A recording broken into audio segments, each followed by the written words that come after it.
It's New Release Tuesday, so here are some of the new books that are coming out today that you might want to add to your TBR. In the Bewitching by Silvia Moreno-Garcia, this is our Book Talk Etc. community read for August.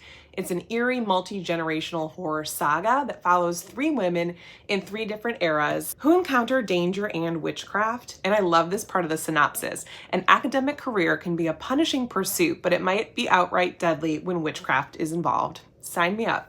Everyone is Lying to You is one I've already read. Thank you to Dutton for sending. And I really enjoyed this. It's about Lizzie and Bex, who were best friends in college but had a falling out. Then it's something like 15 years later, and Bex has rebranded herself as Rebecca, and she is a wildly successful trad wife influencer. Lizzie is working as a journalist, and Rebecca invites her to this influencer conference to tell her life story, and then a wild twist turns everything into disarray. This one is so juicy and so satisfying, and I could not stop reading it.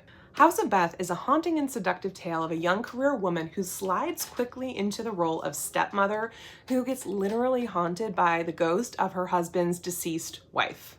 For something a little different from me, in the veins of Drowning is Moreno-Garcia, about a threatened siren who forges a bond with a brooding, self-righteous king in order to flee the king who raised her. This is book 1 in the Siren Mage series. From the author of Love Letters to a Serial Killer, you have Matchmaking for Psychopaths, and this is about a woman who works as a, you guessed it, matchmaker for psychopaths, and she gets in over her head when she falls for one of her clients. One Yellow Eye sounds like the perfect horror novel for me. It's a take on a zombie novel, and you have a brilliant scientist who is desperately searching for a cure after a devastating virus that left the city ravaged, while also harboring a monumental secret. Her husband was infected by this virus, and she is withholding him from the government.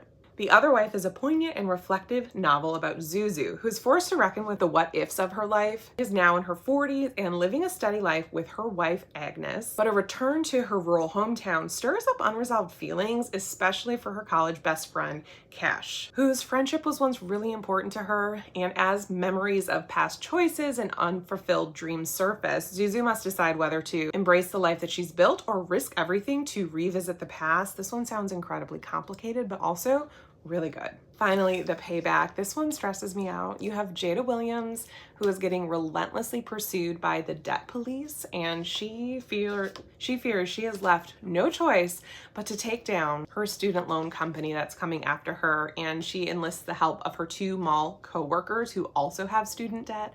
This one sounds like it could be a little too realistic and give me anxiety, but it also sounds like it could be really fun. And this is supposed to be a hilarious dissection of race, power, and the daily grind.